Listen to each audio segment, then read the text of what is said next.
the Xplor webinar, and we're working with a little technology here. You might have noticed we started a minute or two late, and that's okay. What you should see on your screen are 4 smiling faces. One is mine, one is Jonathan Malone-McGrew, EDP, one is Betsy Keplinger, EDP, and the other one is Denise Miano, MEDP. And in our ether is also Jane Golden, who is an EDP and is not on video at the moment. We are going to try and take you through the world of becoming an EDP, but let me start first by welcoming you on behalf of Xplor. Skip Hank normally is our happy host. He's involved in another call right now, so we're going to take off without him. Xplor, as you know, is an education-based organization, and one of the things that we do to help educate the industry is we provide a significant number of webinars every year. We have an annual conference every year, and we will be at Printing United in Las Vegas if you have plans to travel there on Thursday morning at 7 o'clock. We invite you to the Xplor breakfast. You can find the location in your agenda. It's in the North Hall on the 2nd floor, and just follow the signs. You'll be able to find us. What we hope that you will do if you are coming is that you will come and you will hear how wonderful workflow is and how workflow relates to the print industry. With no further ado, though, this is a really cool panel. And yes? So our screen sharing is going a bit awry, and oh dear, it is. The email pane got somehow shared. So I thought I would stop you before we got too far. Okay, so I think, Jennifer, we have your email pane showing on the video. Oh, the Xplor one. Okay. I didn't know which one it was, but I just thought I would mention it before we... Yep. So there we go. Now we're all back. Okay, fine. Hi, there we go. All right, so, continue on, Pat. So one of the things we wanted to do today was borrow the expertise and the brain trust of people who have been through the electronic document professional process. And there are people who hear these letters and they're worried that certification is going to be hard. They're worried about why they should do it. And so I wanted to begin with Denise Miano. And the reason I want to begin with Denise Miano is that Denise is, she was my lighthouse. She was one of the first EDPs certified. And she turned and looked at me and said, you need to do it next year. And so I did. But Denise, what made you decide to go through the process? Because when we were doing it, becoming an EDP required building pulling a lot of paper together and sending a box off to Xplor to have them evaluate our worthiness to become an EDP. But what made me want to do it was I come from an organization at the time, American International, Can you speak up just a little bit, Denise? We're having a little, and somebody needs to go on mute. We're getting a lot of background noise. There we go. Yeah. Okay. Thanks, Denise.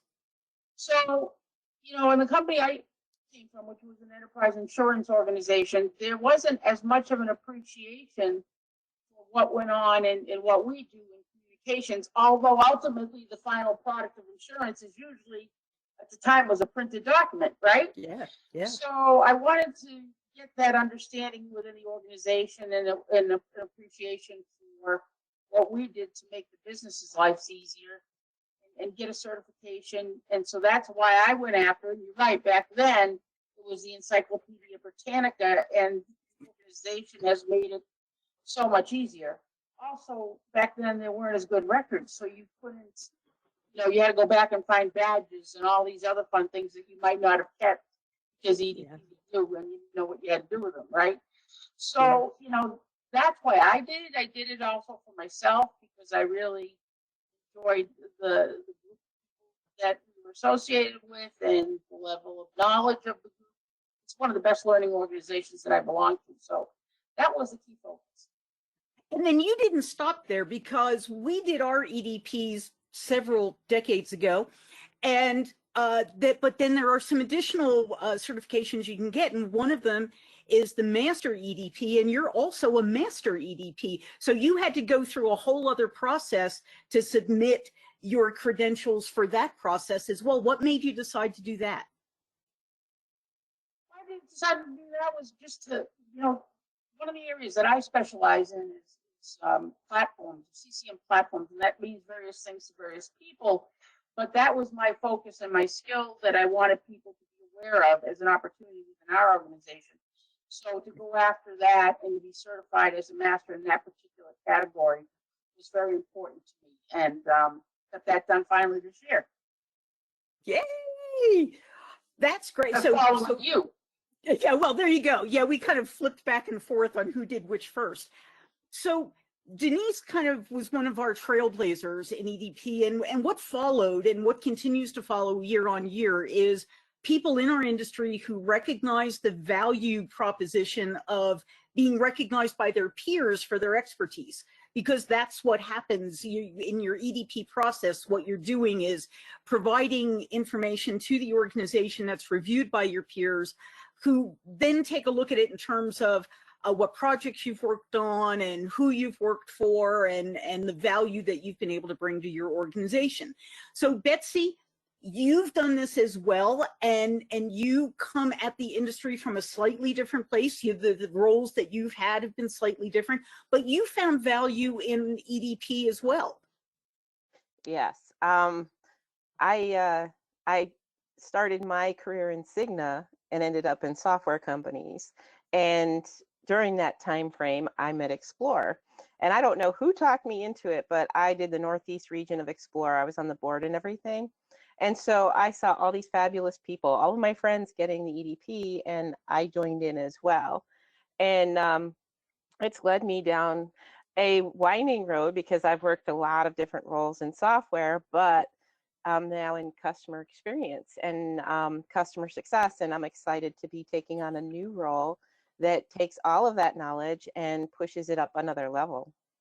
So you've done a couple of things, because you work for a company that actively promotes the EDP certification within its four walls, and you actually took on kind of being one of the head honchos in the EDP commission as well. That's a commitment. That is a commitment. Yes, I can't remember how many people we had become EDPs, but I want to say it was at least 30 in GMC at the time. Yeah. And we're working to see if we can get some more people certified as well. But yeah, besides that, I've been chair of the commission for a couple years, and I feel like we're really kicking forward with it now, and I'm really excited to see where we go with this.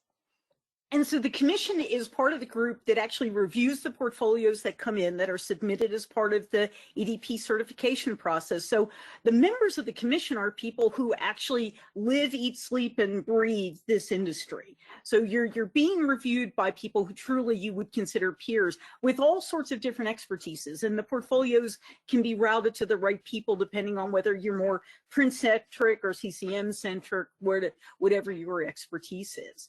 So it's a pretty cool group of people.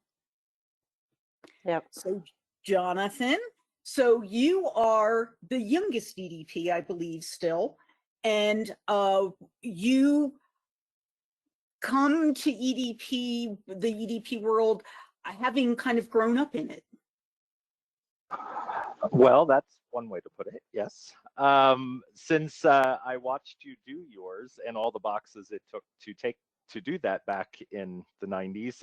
No, I think it's a really important point. I think we've got some great legacy here in Xplor. I think one of the reasons I wanted to do the EDP back when I did it, and I believe that was 2011, you guys will have to keep me honest, because I just recertified at the last conference. So was because there is that family history, but also because kicking and screaming, I didn't run away from the industry. And I'm not your typical EDP. One of the things I want to bring forward as we're talking is why we've all done this. Well, I am a marketing person.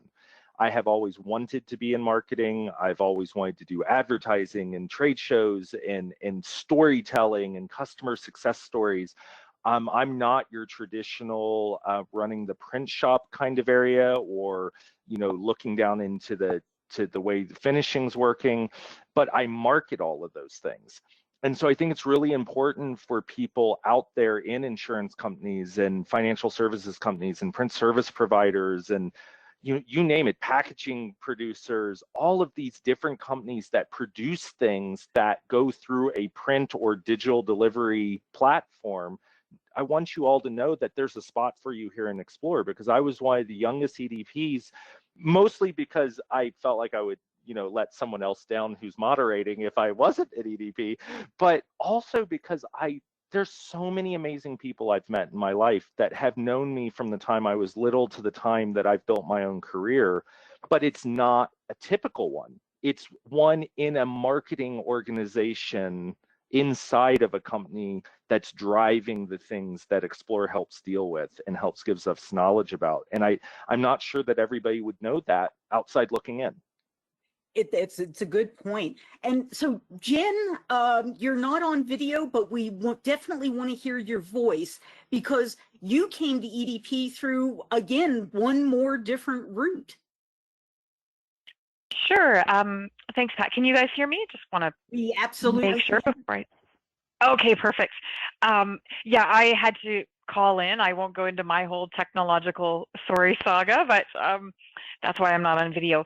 So I came to the EDP. So when I used to work in the federal government, and when I joined Crawford Technologies, the company I currently work for, it happened that sort of in the few months after I joined the company, there was a push within the organization that people were getting their EDPs, and so I was encouraged to get it. So that was one factor. But for me, one of the other factors that I think was really important for me, and that's kind of what I want to maybe focus on, although certainly, encouragement from my employer was important. Because I was new to the industry, when I found out that there was a certification I could get that would give me credibility, I was really interested in this, especially because, one of the things that we do at Crawford Tech, of course, is document accessibility. And being a blind person, it's very easy sometimes that we get put into a box. It's like, oh, blind people, they do Braille. That's what they do. That's what they know how to do. And so I felt like it was really important for me to have a kind of a mainstream industry standard kind of credential that I could have beside my name. And so when I did my portfolios, I had two of them were definitely document accessibility related. They were related to my current work. And I was given, I was allowed to do, my third one was on a program I had developed in my previous job, which actually had absolutely nothing to do with accessibility. And I'd had to build an employee performance management program, and I'd had to develop the documentation and the reporting structure. And there were other things involved in it. But I had a mentor, and that's one thing that I would say too, that in this whole process, and I think Pat, you and Betsy maybe alluded to this, that when if you're interested in your certification and you start to work on it, having that mentor mine was super helpful. He was very encouraging, but he was really good at pointing out things that I needed to consider, things I should add. So yeah, that's kind of where I think that was 2015, 2016. I got mine. I remember when you got it.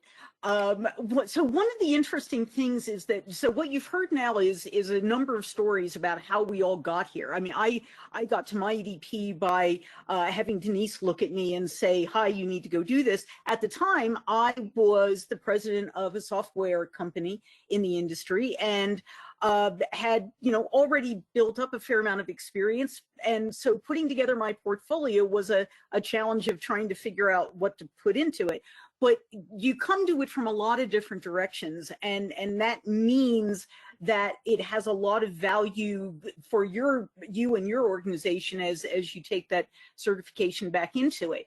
So I guess, Betsy, one of the things Jen brought up that I think is really important is that mentoring piece of it as well, because it's not like we just hand you a sheet of paper and say, go follow this checklist and you will become an EDP.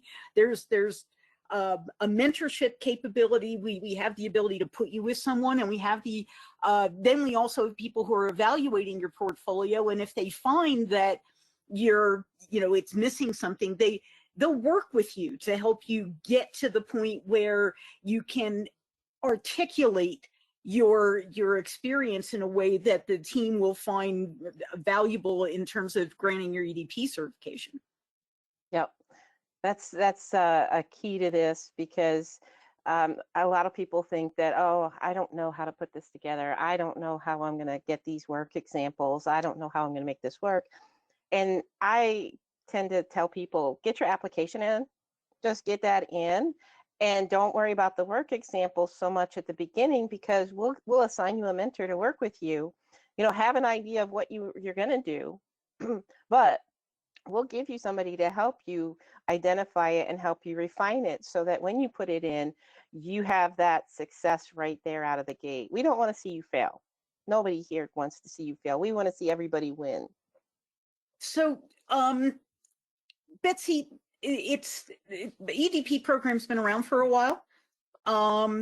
And one of the questions I get asked occasionally is, well, is it still relevant? Should I do my EDP? I mean, is it something my employer will care about? Will it help me in my career? What do you tell people? It's extremely relevant. They do tend to look at it because you have the education goals and the knowledge sharing goals as part of the EDP program. So that means you're out there learning, and you're out there educating other people as well. So it's a twofold effort at that point. So Denise, you and I have both run companies over the years, and we've had all kinds of different employees come under our wings over the years. How does an EDP work in terms of how you look at employees? Is it relevant to how you evaluate them? It's a lot of the validation of their skill sets, but the thing is that EDP is very broad, and Jonathan knows by going through G7 and things like that, where they're very rigid about the rules and testing and all of that, where EDP is more of an experience and background and things like that, to have people grounded in certain segments. Like, nobody has to know Metacode anymore, data stream per se. As Jonathan said, being in the marketing, just being, CCM is going to continue to grow and evolve, right? We started out in the world of printers, and now we're into digital transformation. And the people that are going to do that into the future are the ones that need to take a look at the certification and be able to then continue to grow the skill sets that are needed to move into these new areas of CCM, I think. And by us mentoring and also having companies where we value those skill sets, this takes a little bit of the legwork out of the validation process, which is great. That's why I think, we're going to be talking, as to HR within the organizations to get them to step up and embrace this particular service. And Jonathan, how was it for you? Did you find your employer found the EDP process? Because it took time to put together. Did they find that valuable? Well, if I remember right, it went across 3 employers, because I've recertified, well, 4, I guess now. But originally, if I remember right, I did it at InfoPrint because that was the work share that I used all of those print samples for Drupas and developing things for customer experience events and things. That's where I came to that print process and developing those, doing stuff with G7 before we really knew it was G7, right? Color curves and all of that fun stuff. So yeah, I think you always want to have support of your organization, because you want to know that it has that hook to your career. And I think I've been blessed that, so it's no secret that I worked for Crawford Technologies at one time as well. And that period was actually when Jen got her EDP, and I was working in marketing with Ernie back then. And we felt it was an important thing for our employees, because it's not, it's more about the things and that credibility, and then the things you can learn. So we've got this vault that I think of it as an encyclopedia, that electronic book of knowledge that we have, right? That book, that asset, has all of this history, and it's stuff that at almost 38, I would not know a lot of that, even though I grew up around your company's, Pat, and, grew up around other people's technology. There's so many nuggets of really interesting things, and you don't know when you're going to trip on them. We have customers every day at Solimar Systems that trip on VIP and PCL and Metacode and AS400s that are still hiding in the back room. And there are people that are coming into this workforce that are going to need to know how to handle those things and who to reach out to. They may not have the answer and it may not be in the book, but EDP gives you this great, amazing place. And I think any organization, when you explain that to them, is going to say, yes, please, please jump go in. get that. And Jen, you came at it, as you mentioned, you came from sort of outside of our core industry and kind of landed in it with both feet at full speed. Going forward, as you're working with people, do you find that EDP certification continues to be relevant for you? Yeah, I think one of the things I just wanted to add to was in what Jonathan was saying is that I can remember one of my colleagues saying to me, look, we know that it's going to take a decent amount of time to put this together, but it's, it is worth it. We do recommend it.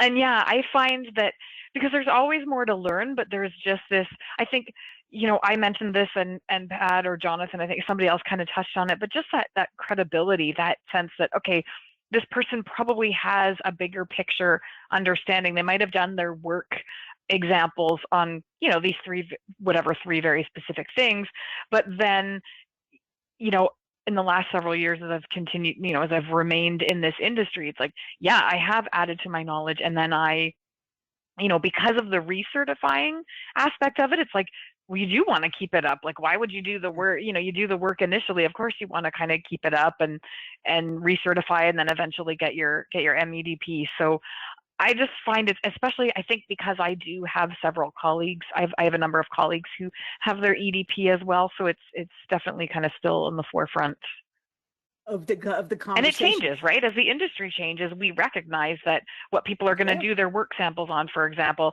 that those things are going to change. So it's not like, again, it's not like everyone's saying, no, you still have to do your work samples on technology that we were using 20 years ago. There's a recognition that, of course, things change.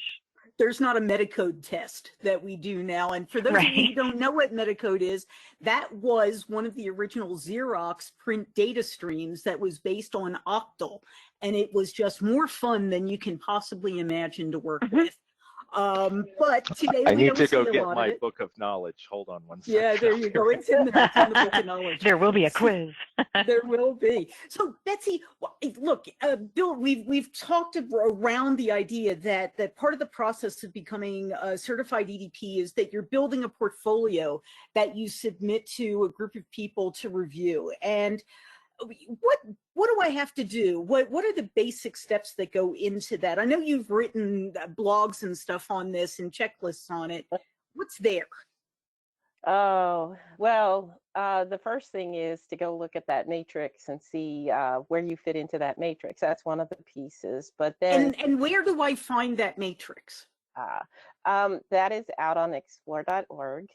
Okay. And under that, if you look for the I think it's industry certification, you'll find EDP under there. There's also an EDA and the MEDP. Great. And so there's a matrix that kind of says, here are a bunch of things we look at within the Xplor universe. Right. So we're looking at, what pieces of the technology you work with, because you might work with data, you might work with printers, you might work with mail. I mean, it really depends on what your experiences are. And then you also might work in different areas of a project. So you might be working on the stakeholder adoption or requirements gathering, technical analysis. So we want to know what kind of pieces of this you have worked with as well. So it's part and parcel. We're looking at where you sit in it and what kind of projects you worked on. So for example, I configured something to use Oracle as a database on a Unix system because it was the corporate standard. that's probably a really good topic to go on, and it's not one that you normally would think of. Or I suggested we follow the corporate standard using Oracle, or you know, there's a wide variety of things A out lot of there ways to come in this direction, right? And all of you sit on the EDP Commission, that august body that helps guide EDP as it continues to grow. And over time, you guys look for new topics to put into that matrix. Right. And make sure that we're keeping up with the things that people are actually doing on a day-to-day basis. Yes, Jonathan can probably talk to some of the things that we've been talking about lately on that, accessibility being one of them, but there's other topics that we've been looking into to add to this. So Jonathan, what's new that we're looking at for EDPs? Well, I think it's a great point. So to keep it relevant, to keep it moving forward, you know, we're looking at cloud and SaaS, and I know those may not seem new, but for a lot of the print and digital communications worlds, allowing personal data and things to start to migrate into more public forums and the security aspects. So if you work in security or HIPAA compliance or SOX, or think about all the high trust, if any of these things are ringing a bell to you, those are things that we're going to have to be looking at, because they all fit into EDP. But take it to more communications and electronics. Maybe it's web, maybe it's APIs to, you know, digital delivery and apps, and SMS messaging. While not new, we still have to figure out ways to better leverage that with, you know, what our friends over at Mindfire would call opti-channel, right? So Dave, there's your plug. And you know, these are important things though, because it keeps the program relevant, and we need you out in the audience to bring those things to us. So if you don't see it in the matrix, we want to know, and we might, you know, work with you in a committee project to make sure that you can be certified, and that gets included for the next generation. And just one thing I'll add to this, we're talking about a lot of things, and you may be wanting to reach out. We're on LinkedIn, all of us. You don't have to know our email. Like, we'll give you our email, surely, but if you want to drop us just a little invite on LinkedIn because you want to know more, I think any of us would be happy to help you find that website, send you some links, you know, show you what we've done in the past. And I just know that sometimes that social aspect might help people connect faster, right? And Jen, I wanted to come back to you for a second, because one of the sessions that I moderated at the Xplor Global last month was on accessibility. And Ernie was one of our panelists, and we learned something really interesting in that panel. We learned that we didn't all think it was the same thing, because we had Dave here from Common Look, now Alliant, and we were all talking about it, and then we realized that we were all talking about something slightly different. So as the EDP committee, I guess part of your challenge with the matrix is trying to figure out how to define the things that are in the matrix. Well, accessibility is such a broad topic, right? So in our industry, we're primarily talking about documents and web, so that would be a little bit of a focus. But even at that, if you think about like the number of times I've said to somebody, oh, such and such isn't accessible, or it is accessible, and I want to say, hey, let's make these more accessible, and what I really mean is available. And that's obviously not what we're talking about by accessibility. We don't mean, you know, oh, is it accessible on the website? Can people find it? No, we mean, you know, does it comply to certain standards depending on the format, whether it's PDF or, you know, a more traditional format. So I could see why that kind of confusion would come about, because it can be a very broad and general topic. And so one of the things we did a number of years ago, actually more than a decade ago now, is we created something called the Electronic Document Body of Knowledge. We call it the EDBOK for short.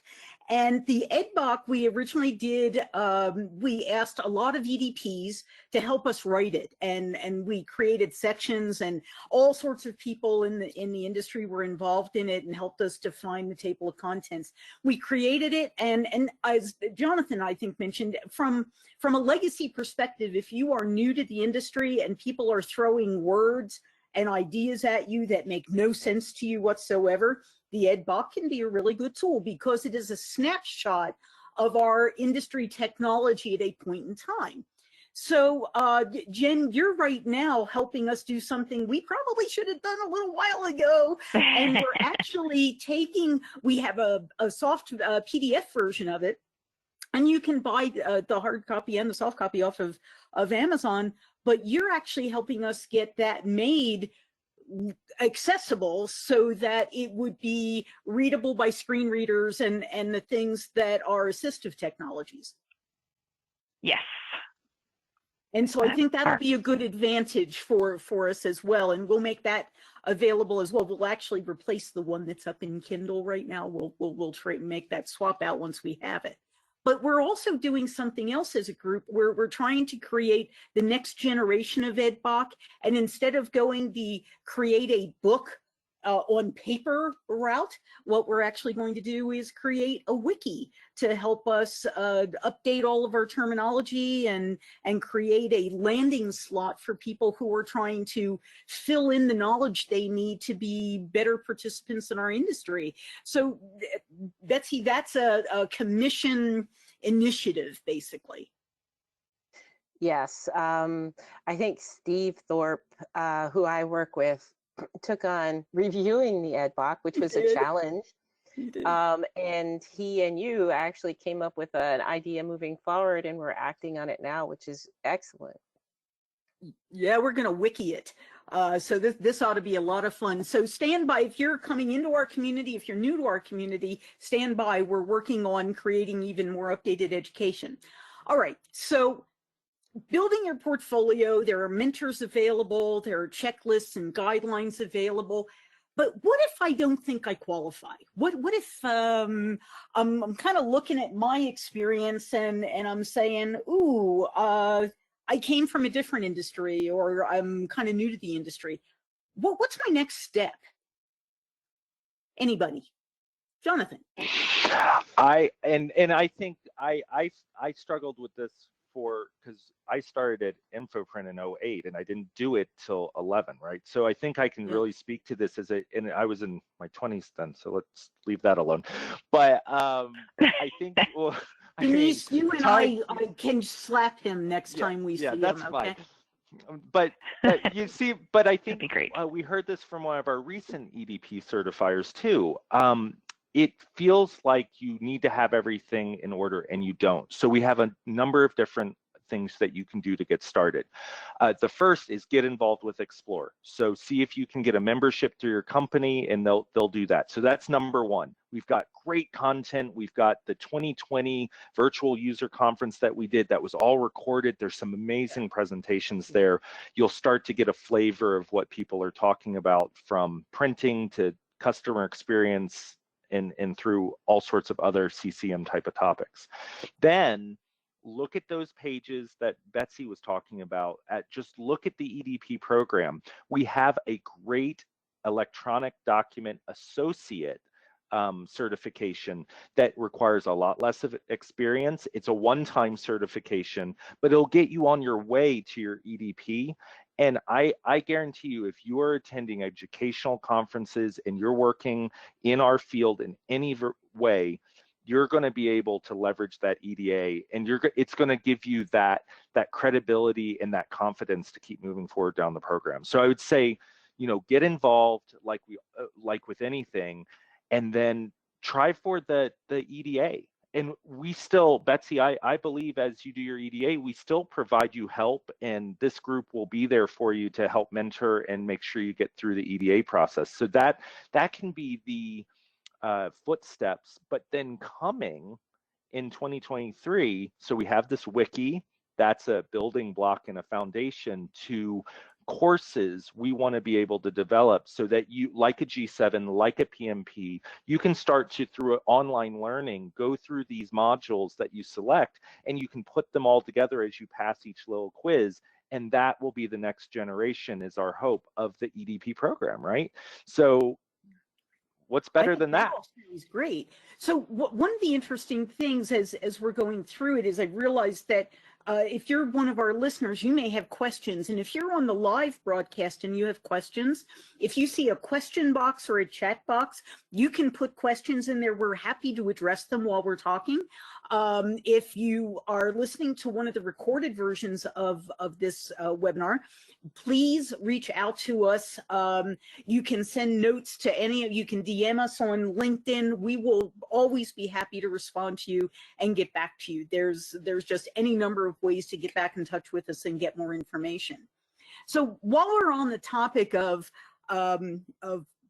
qualifying to become an EDP, I guess what we should note is that beyond EDA and EDP, we've mentioned MEDP, and it's a little bit different animal because it's actually intended, much like a master's thesis is supposed to be your magnum opus for some specific topic in your discipline. That's kind of what an MEDP is meant to do. It's meant to allow you to shine in a very specific kind of way. And Denise, when you did yours, how did you approach it? How did you focus? Just laughing because there's so many topics that were interesting in the list, but I looked at the list and I found a topic, and you'll see in there, and I know, Betsy, you're working on yours. You see in there the exception of, oh, you don't see a topic here that relates to what you would, like to do your thesis on, let's say it, just go ahead and submit what you want to put in there. And like I said, I went into the whole area of hosting, managed CCM platforms and the value proposition of those, now there, that expands into ecosystem and things like that. So, I think you focus on an area you're passionate about, really, and something that's really important to you, because then it's very natural to create the supporting documentation and the messaging you would like to give.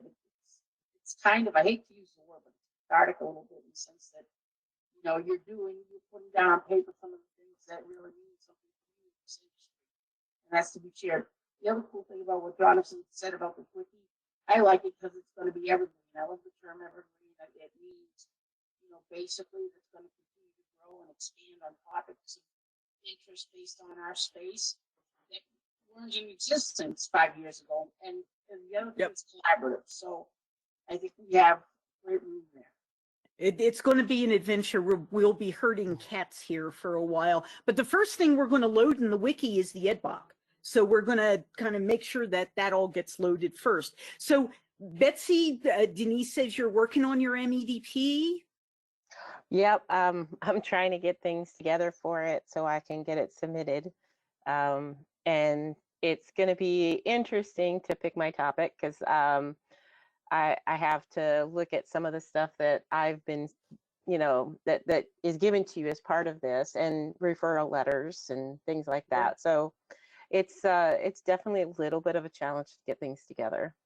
Yeah, but you get there and then you get that M, and that is really cool. So hey, Jen, will we see you looking in the MEDP direction? Yeah, I think I have. I've recertified once, so I think I have a few more years. But as as Denise and Betsy were talking, I was like, yeah, I need to think about which topic I'm going to pick, because you do education credits and different things like that as you go along and build those up too.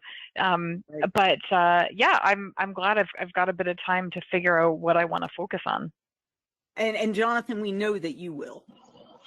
I believe that my destiny says I must, yes. So, but again, I think the topic is going to be interesting, because what you did your MEDP on wouldn't necessarily be what I do mine on. And even the journey over from when I did my first submission to the recertification that we just went through, and I was acknowledged at the last Xplor conference here this year, it's just such a different journey.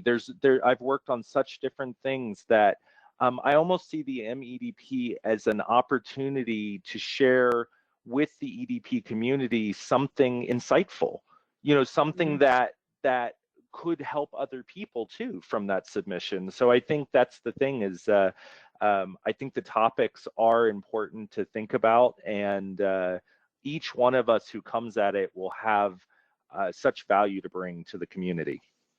So I'm the only one on this call who is not actually a member of the commission, and I have been sort of outside of the process, with the exception of kind of helping with the EDBOC and the wiki, but outside of sort of the administrative part of the EDP process for quite some time. And one of the questions I do get asked is, oh, EDP, yeah, but I'm not a member of Xplor. Do I have to be a member of Xplor to go for my EDP? Betsy, what's the answer? Jonathan, I'm going to refer to you because I probably was not paying attention on that last call well enough. No, So it's but see, there is questions. There are questions. These are very good questions. There are always questions. And the answer is no, you don't. Jennifer and Skip are wonderful hosts at Xplor International. Want to make sure that they are giving back to the community, all of our business industries that come to our conferences. So no, you don't have to be a member. What we hope is that you see such value in that community is that you might talk to your company about sponsoring corporate memberships for people in your company, because that's like what Solimar does. I know Crawford does, Quadient does. And that then gives you all this access as a member to stuff we hold behind the scenes. So as an EDP, you get access to a great community, but then there's more. And that's what the Xplor membership will grant you. And most corporations will find value in that, I think. And for people who are listening, you know, we talk in terms of enterprises and corporations and the vendor community, but like I'm a consultant and I have an individual consultant membership, and a lot of people, you know, you can do that too. I guess Denise, now you're in our consultant community as well, and so think about where you are. If you're part of a vendor environment, if you're part of an enterprise environment, certainly see if your corporate team will sponsor you. But if they won't, or if you are an independent in our industry, there's still room for you. We embrace everybody. And if I think back to the last event, the last global event we did, our community was about a third, a third, and a third. We had about a third who were members of the vendor community, a third who were members of, you know, enterprise and corporates, and then we had about a third who were there as consultants, not only to share, but to learn. So there's a lot of room in Xplor. We're a pretty big tent, and we certainly would love to have all of you. What else should we be telling people about the world of EDP? What's the big value proposition we want to leave everybody with? Hey, Jen, I'm going to start with you because you're not on video. I can see that logic. Yep. I would just say two really quick things. One is, you know, again, I know this is going back to a little bit about, you know, not knowing whether you're qualified, but you would just be surprised how qualified you might be. And when you talk it through with people, you'll find out that, oh, I didn't know I could use that. I didn't know that counted. I didn't know that was important. And I guess I would just say a little bit more of a direct response to the question you just asked is that among all of the other benefits that we have talked about, because I think all of them, I mean, I think credibility for me was a big one, but, you know, people have talked about, you know, the community and different things. But one of the things that happens when you're getting your EDP, when you're doing the work and you're doing what you need to do to maintain it over the years, you learn a lot as well. So I think it just presents this opportunity for just to learn. I mean, I'm someone who just always likes to learn. So to me, that's definitely a draw where you can learn more about your own stuff, but you also have this opportunity that you can learn about the broader, like the bigger picture, right? You could kind of learn how what you do fits into this bigger industry that we're all involved in. So when you start to look, Denise, at like our kind of joint history in the world of Xplor, what's the big value proposition that keeps you coming back year after year after year? Because, you know, if you think about your class and my class, there aren't a whole lot of us who are still who haven't retired or not still in the industry.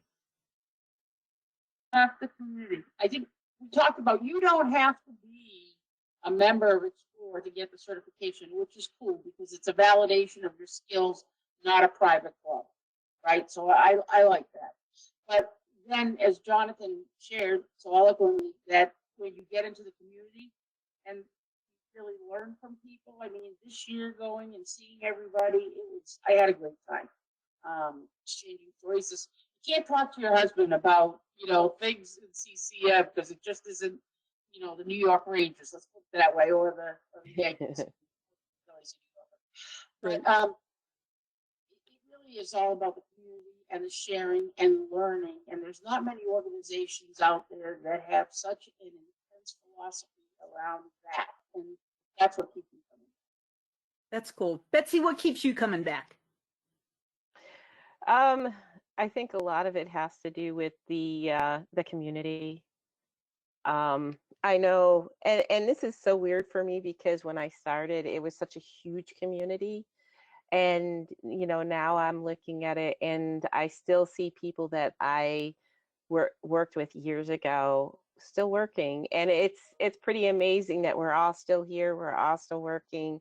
And we all still can have these conversations about technology. It's a lot easier to have those conversations with somebody who is in the community. Right. And Jonathan, I mean, you kind of grew up in it, so you were going to be here. Yeah, I think what keeps me coming back though is definitely the people, but the work. I don't think people realize how much we touch around the globe. I mean, Xplor is Xplor International, so there are EDPs all over the world, and we may not have talked about that as much this time, but that there are a ton of EDPs in the Nordics outside of Europe, and what keeps me coming back is that we touch crucial things, communications, how people interact. And that's why I think it's so important for people to know that it's not just someone running a printer. Those people are so important to us, but also so are the people that are doing the designs, who are making sure the projects get completed, that go out and do that customer experience requirements gathering. What do we as consumers want? That's what, I mean, Xplor is around and tangled into all of that. And I think that's what keeps me coming back, is it's an industry of people that is so giving, not only with their knowledge, but with their time and with their talent, that you can find a career here that will last forever. And you don't have to work with just a printer. You can work with a whole vast array of people, conglomeration of things that are as exciting to me as Google. Yep. So we called this webinar Leveling Up in a Time of Great Change. And I think for all of us, our connection to the EDP program has helped us do that and keep leveling up time after time, cycle after cycle, to remain relevant in the organizations that we serve. So I want to thank Denise Miano, Betsy Keplinger, Jen Golden, Jonathan Malone-McGrew, for being with us today. Jennifer, I'm going to hand back to you to see if we had any questions come in that we couldn't see. Hi there. I'm not seeing any questions in the chat or the question box. All right. Well, then I think with that, if everybody is amenable to the idea, we will give people back the rest of their hour. And I want to thank everyone for spending time to share your great experience with the community of both non-Xplor and Xplor members. And Pat, we have to thank you as the host with the most and the best panel moderator. Anyone who comes to an Xplor show sees you moderating all the panels. It's not as easy as it looks, so we thank you for that. and we really appreciate that you support us. Even though you're not on the committee, you are certainly a force behind the scenes. So thank you.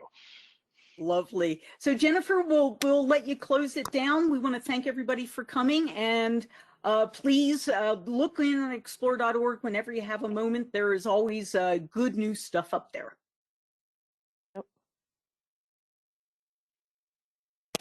That's great. Thank you everyone for attending. We'll be posting this also on the website, so folks who were not able to attend, or if you would like to listen again, you'll be able to see that shortly on the website. Thank you so much. Thanks, Jennifer. Thank you. Thanks, everyone. Thank you. Bye-bye. Bye.